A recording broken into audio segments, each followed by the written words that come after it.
ಈ ಬೇಸಿಗೆ ಬಿಸಿಲಿಗೆ ತಣ್ಣಗಿರೋದೇನಾದರೂ ತಿನ್ನಬೇಕು ಕುಡಿಬೇಕು ಅಂತ ಅನ್ನಿಸ್ತಾ ಇರುತ್ತೆ ಅಲ್ವಾ.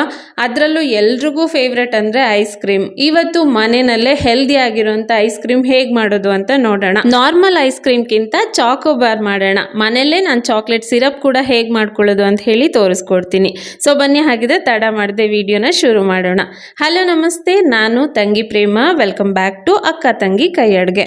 ಮೊದಲು ನಾನಿಲ್ಲಿ ಒಂದು ಪಾತ್ರೆಯಲ್ಲಿ 1 ಲೀಟ್ರಷ್ಟು ಫುಲ್ ಫ್ಯಾಟ್ ಇರೋವಂಥ ಹಾಲನ್ನ ಹಾಕ್ಕೊಂಡು ಚೆನ್ನಾಗಿ ಕುದಿಸ್ಕೊಳ್ತಾ ಇದ್ದೀನಿ. ಇಲ್ಲಿ ನೀವು ನಂದಿನಿ ಹಾಲನ್ನ ಬೇಕಿದ್ರೂ ಕೂಡ ತೊಗೋಬೋದು. ಎಲ್ಲಿವರೆಗೂ ಈ ಹಾಲನ್ನ ಕುದಿಸ್ಬೇಕು ಅಂದರೆ ನಾವು ಹಾಕಿರೋ ಅಂಥ 1 ಲೀಟ್ರ್ ಹಾಲು ಅರ್ಧದಷ್ಟು ಕಡಿಮೆ ಆಗಬೇಕು. ಅಲ್ಲಿವರೆಗೂ ಇದನ್ನು ಚೆನ್ನಾಗಿ ಕುದಿಸ್ಕೋಬೇಕು. ಹಾಗೆ ಹಾಲು ಕಾಯಿಸುವಾಗ ಇದರಲ್ಲಿ ಜಾಸ್ತಿ ಕೆನೆ ಕಟ್ಟದೇ ಇರೋ ರೀತಿ ಪದೇ ಪದೇ ನಾವು ಕೈ ಆಡಿಸ್ತಾನೆ ಇರಬೇಕು. ಇನ್ನು ನಾನು ಹಾಲು ಕಾಯೋದಕ್ಕೂ ಮುಂಚೆ ಒಂದು 10ರಿಂದ 15 ಗೋಡಂಬಿನ ನೆನೆಸಿ ಇಟ್ಟಿದ್ದೆ. ಅದನ್ನು ಈಗ ರುಬ್ಕೊಂಡು ಅದ್ರ ಪೇಸ್ಟನ್ನು ಹಾಕಿದ್ದೀನಿ. ಇದು ಹಾಕಿದ ಮೇಲೆ ಚೆನ್ನಾಗಿ ಕೈ ಆಡಿಸ್ಬೇಕು, ಇಲ್ಲಾಂದರೆ ತಳದಲ್ಲಿ ಸೀದೋಗ್ಬಿಡತ್ತೆ. ಇನ್ನು ಫ್ಲೇವರ್ಗೆ ಅಂತ ಹೇಳಿ ಸ್ವಲ್ಪ ಏಲಕ್ಕಿ ಪುಡಿನ ಹಾಕಿದ್ದೀನಿ. ಹಾಗೆ ಒಂದು 7ರಿಂದ 8 ದಳದಷ್ಟು ಕೇಸರಿನ ನಾನು ಹಾಲಲ್ಲಿ ನೆನೆಸಿ ಇಟ್ಟಿದ್ದೆ. ಅದನ್ನು ಕೂಡ ಇದಕ್ಕೇನೆ ಹಾಕಿ ಮತ್ತೆ ಒಂದು 5 ನಿಮಿಷದವರೆಗೂ ಚೆನ್ನಾಗಿ ಕುದಿಸ್ಕೊಂಡಿದ್ದೀನಿ. ಈಗ ಇದನ್ನು 1ರಿಂದ 2 ಗಂಟೆವರೆಗೂ ಪೂರ್ತಿ ತಣ್ಣಗಾಗೋದಕ್ಕೆ ಬಿಟ್ಬಿಡ್ತೀನಿ. ಈ ಹಾಲು ಪೂರ್ತಿ ತಣ್ಣಗಾದ್ಮೇಲೆ ಸ್ವಲ್ಪ ಗಟ್ಟಿಯಾಗಿರುತ್ತೆ. ಇದನ್ನು ನಾವು ಒಂದು ಮಿಕ್ಸಿ ಜಾರಿಗೆ ಹಾಕ್ಕೋಬೇಕು. ಹಾಗೆಯೇ ಇದಕ್ಕೆ ನಾವು ಇನ್ನೂ ಕೂಡ ಸ್ವೀಟ್ನ ಆ್ಯಡ್ ಮಾಡಿಲ್ಲ ಅಲ್ವಾ. ನಾನಿಲ್ಲಿ ಸ್ವೀಟಿಗೆ ಒಂದು 3ರಿಂದ 4 ಚಮಚದಷ್ಟು ಬೆಲ್ಲನ ಹಾಕ್ಕೊಂಡಿದ್ದೀನಿ. ಶುಗರ್ ಇರೋವಂಥವ್ರಾದರೆ ಬೆಲ್ಲದ ಬದಲು ನೀವು ನೆನೆಸಿರೋವಂಥ ಖರ್ಜೂರ ಅಥವಾ ಒಣ ದ್ರಾಕ್ಷಿನ ನೆನೆಸಿ ಕೂಡ ಹಾಕೋಬೋದು. ಅವೆಲ್ಲ ನ್ಯಾಚುರಲ್ ಸ್ವೀಟ್ನರ್ ಅಲ್ವಾ. ಇದನ್ನು ಹಾಕೊಂಡ್ಮೇಲೆ ಮತ್ತೆ ಒಂದ್ಸಾರಿ ಇದನ್ನು ರುಬ್ಕೊಂಡು ಈ ರೀತಿ ಐಸ್ ಕ್ರೀಮ್ ಮೋಲ್ಡ್ಗೆ ಹಾಕೋಬೇಕು. ಐಸ್ ಕ್ರೀಮ್ ಮೋಲ್ಡ್ ಇಲ್ಲ ಅಂದರೆ ನಿಮ್ಮ ಮನೆಯಲ್ಲಿ ಟೀ ಕುಡಿಯೋ ಕಪ್ ಇರುತ್ತಲ್ವ, ಅದಕ್ಕೆ ಕೂಡ ಹಾಕೋಬೋದು, ಅಥವಾ ಪ್ಲಾಸ್ಟಿಕ್ ಟೀ ಕಪ್ಪಲ್ಲಿ ಕೂಡ ಇದನ್ನು ಹಾಕೋಬೋದು. ನೆಕ್ಸ್ಟ್ ಇದಕ್ಕೆ ಸ್ಟಿಕ್ನ ಅಡ್ಜಸ್ಟ್ ಮಾಡ್ಕೊಳ್ತಾ ಇದ್ದೀನಿ. ಬಟ್ ಬೆಟರ್ ಅಂದರೆ ಮೊದಲೇ ನಾವು ಸ್ಟಿಕ್ನ ಅಡ್ಜಸ್ಟ್ ಮಾಡಿಕೊಂಡು ಆಮೇಲೆ ನಾವು ಈ ರುಬ್ಕೊಂಡಿರುವಂಥ ಐಸ್ ಕ್ರೀಮ್ನ ಈ ಮೌಲ್ಡ್ಗೆ ಹಾಕಿದ್ರೆ ತುಂಬಾ ಈಸಿ ಆಗಿರುತ್ತೆ. ಇನ್ನು ಇದು ರೆಡಿ ಆದಮೇಲೆ ಇದನ್ನು ನಾವು ಒಂದು 7ರಿಂದ 8 ಗಂಟೆವರೆಗೂ ಫ್ರೀಝರಲ್ಲಿ ಇಡಬೇಕು.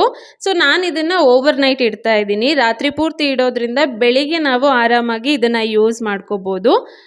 ಉಳಿದಿರೋ ಈ ಐಸ್ ಕ್ರೀಮ್ ಮಿಕ್ಸ್ನ ನಾನು ಈ ರೀತಿ ಟೀ ಕಪ್ಪಲ್ಲಿ ಹಾಕ್ತಾ ಇದ್ದೀನಿ.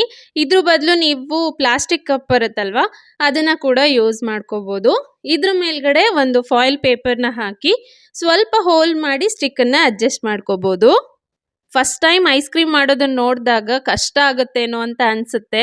ಅದು ಒಂದು ಗಾದೆನೇ ಇದೆ ಅಲ್ವಾ, ಕಲಿಯೋವರೆಗೂ ಬ್ರಹ್ಮವಿದ್ಯೆ ಕಲ್ತ ಮೇಲೆ ಕೋತಿವಿದ್ಯೆ ಅಂತ. ಸೇಮ್ ಅದೇ ಇದಕ್ಕೆ ಅನ್ವಯಿಸುತ್ತೆ.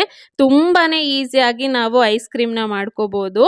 ಓವರ್ ನೈಟ್ ನಾನು ಇದನ್ನು ಫ್ರೀಝರಲ್ಲಿ ಇಟ್ಟಿದ್ದೆ ಅಲ್ವಾ. ನೆಕ್ಸ್ಟ್ ಡೇ ಮಾರ್ನಿಂಗ್ ನಾನು ಇದಕ್ಕೆ ಚಾಕ್ಲೇಟ್ ಸಿರಪ್ನ ರೆಡಿ ಮಾಡ್ಕೊಳ್ತಾ ಇದ್ದೀನಿ. ಒಂದು ಪ್ಯಾನಲ್ಲಿ 3 ಚಮಚದಷ್ಟು ಬೆಣ್ಣೆ, 3 ಚಮಚದಷ್ಟು ಕೋಕೋ ಪೌಡರು, ಹಾಗೆ ಸ್ವೀಟ್ಗೆ ನಮ್ಗೆ ಎಷ್ಟು ಬೇಕೋ ಅಷ್ಟು ಬೆಲ್ಲನ ಹಾಕಿ ಮೊದಲು ನೀಟಾಗಿ ಮಿಕ್ಸ್ ಮಾಡಿಕೊಂಡು ಆಮೇಲೆ ಕನ್ಸಿಸ್ಟೆನ್ಸಿ ಅಡ್ಜಸ್ಟ್ ಮಾಡ್ಕೊಳ್ಳೋದಕ್ಕೆ ನಾನಿಲ್ಲಿ ಸ್ವಲ್ಪ ಹಾಲನ್ನ ಹಾಕಿ ಒಂದು 2 ಸೆಕೆಂಡ್ ಬೇಯಿಸ್ಕೊಂಡಿದ್ದೀನಿ. ಹಾಲು ಬದಲು ನೀರನ್ನು ಕೂಡ ಹಾಕಿ ನಾವು ಮಿಕ್ಸ್ ಮಾಡ್ಕೋಬೋದು. ಈ ಚಾಕ್ಲೇಟ್ ಸಿರಪ್ ರೆಡಿ ಆದಮೇಲೆ ಇದನ್ನು ಸ್ವಲ್ಪ ತಣ್ಣಗಾಗೋದಕ್ಕೆ ಬಿಡಬೇಕು. ಅಂದರೆ ನಾವು ಕೈ ಟಚ್ ಮಾಡೋ ಅಷ್ಟು ಬಿಸಿ ಇದ್ದರೆ ಸಾಕು. ಇನ್ನು ತಕ್ಷಣಕ್ಕೆ ನಾವು ಈ ಐಸ್ ಕ್ರೀಮ್ನ ಅನ್ಮೋಲ್ಡ್ ಮಾಡಿಕೊಂಡು ಇಮಿಡಿಯೇಟ್ ಆಗಿ ಈ ಚಾಕ್ಲೇಟ್ ಸಿರಪ್ಪಲ್ಲಿ ಅದ್ದಿದ್ರೆ ಪರ್ಫೆಕ್ಟ್ ಆಗಿರುವಂಥ ಚಾಕೋಬಾರ್ ರೆಡಿ ಆಗುತ್ತೆ. ಸೊ ಚಾಕ್ಲೇಟ್ ಸಿರಪ್ ಸ್ವಲ್ಪ ಕಡಿಮೆ ಇದ್ದರೆ ಈ ರೀತಿ ಸ್ಪೂನಿಂದ ಕೂಡ ನೀವು ಕವರ್ ಮಾಡ್ಕೋಬೋದು.